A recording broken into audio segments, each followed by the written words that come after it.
time to normalize separate bank accounts.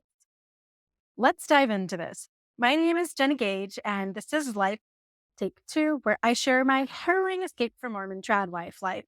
As a young 20-year-old girl getting married in 1995, which was a very different era in relationships than what we're living in today in 2024, I fell into biblical gender roles that were very specific. The whole bone of my bone, flesh of my flesh, you twain shall become one flesh. And basically, what's mine is his, what's his is mine. Like, I wouldn't have even said no to Jake using my toothbrush because we were one. Of course, when me and my husband got married, I gave up my last name and I gave up all of my independent identity. And we moved in together and had babies together. And everything was just one big glob. And that led to me being trapped, abused, endangered, and it almost ended my life.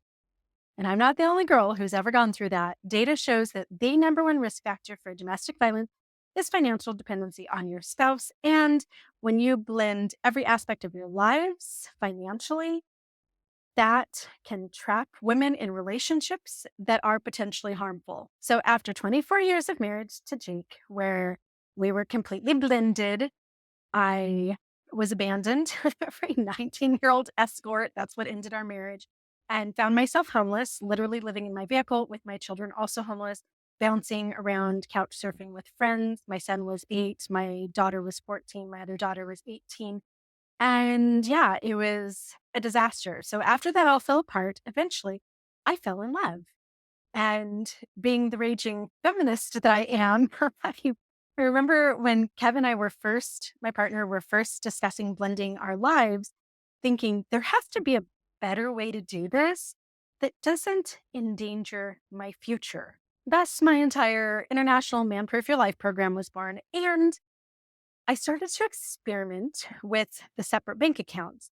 And then, as I began to discuss with my accountant and family law attorney and some other financial advisors, et cetera, I saw that a lot of them are making this recommendation, but it's just not trickling down to normal people like me, and especially young girls who all over the world right now today are getting married, not realizing that they are just one man away from destroying their life. So, of course, when Kevin and I first met, we had our own separate bank accounts. And then when we moved in together, we decided to go down to the bank and open up a combined account. The thing is, because my first husband had destroyed my life and I was traumatized, I was still keeping a lot of my money over here. And I felt really bad about it. I would make excuses like, I love you, but this, my divorce is still a little fresh and I'm traumatized. I have PTSD. And then I realized through talking to the accountants and family law attorneys that I just needed to have a conversation and ask Kevin if we could do things differently. I want to keep this account over here. We're also going to have this combined account, and you can keep your account over there. And it has changed my life. So let me share with you how to do this exactly and then what some of the benefits are, because you should be doing this too. In almost every state in America, you do need to legally designate those accounts as separate and non-divisible in case of separation or divorce. So even though Kevin and I are domestic partners, we're not legally married at this point.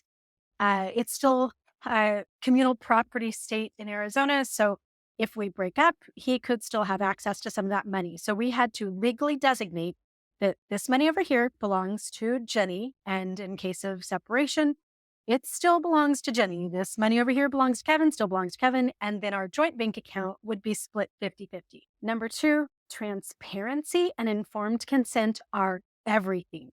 If you are in an intimate partnership, there can't be any hiding, any secrecy.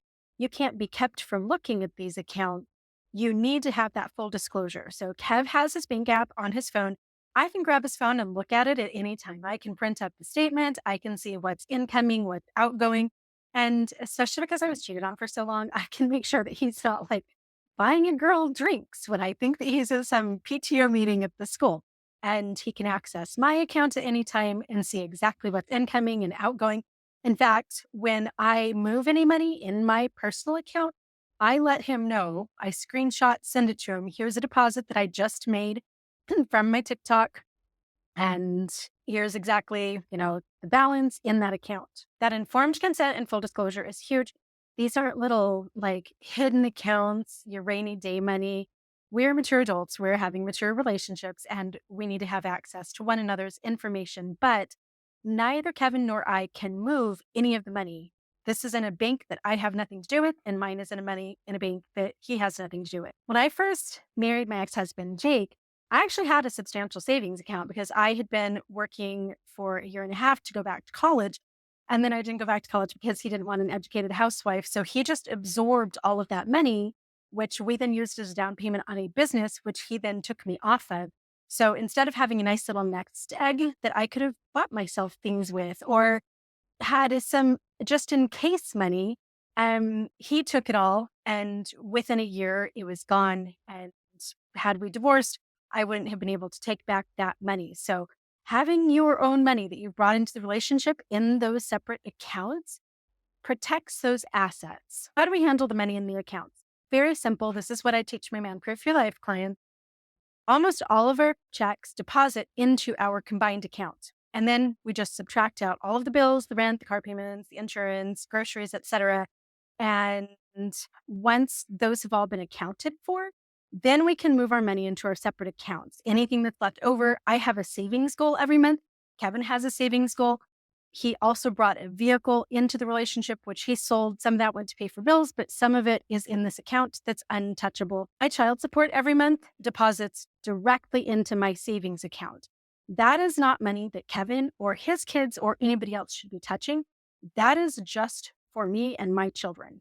It's less than $400. It doesn't go very far, but it goes in there. We have somewhat complicated finances because Kevin is an educator, so he makes to the penny the same amount with every single check. I have a variable income because I have a sales job as my primary source of income, and then my social media is podcasts, collaborations, things like that. So there are months that I make less than Kevin. There are months that I make more than Kevin. My income is all over the place. And this leads me to one of the biggest benefits of the separate account, and that is financial power within a relationship. There are months when I've made more than Kevin and my money is over here in my account. So outside of our average bills and outside of the money that Kevin brings in as an educator, there are sometimes expenses that go above and beyond. And he has to ask me if I will move money out of my account. There have been times that I've said no. I have savings goals. I'm looking down the road.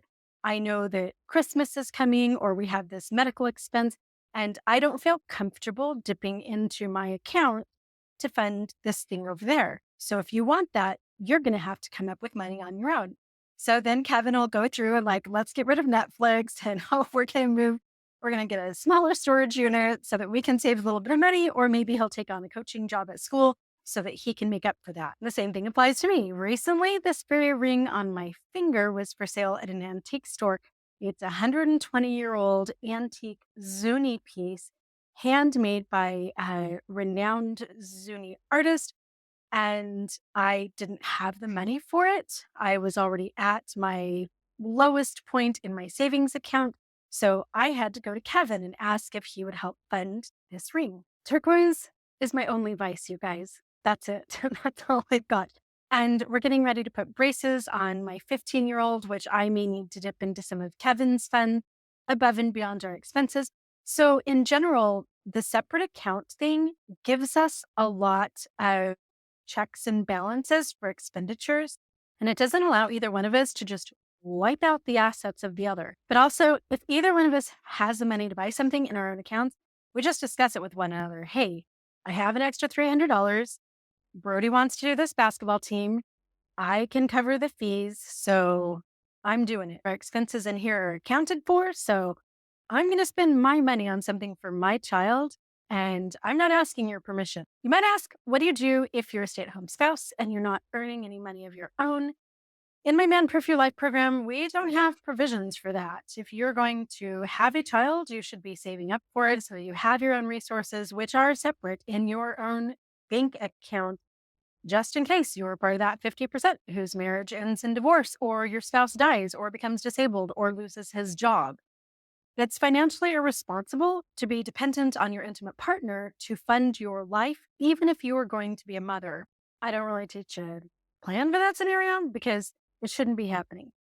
Targeted time off work to have children with both partners supporting each other during that time, and the wife returning to work so that she can be financially solvent are crucial. But if you already are a stay at home mom and you find yourself already in this situation, separate bank accounts is still crucial.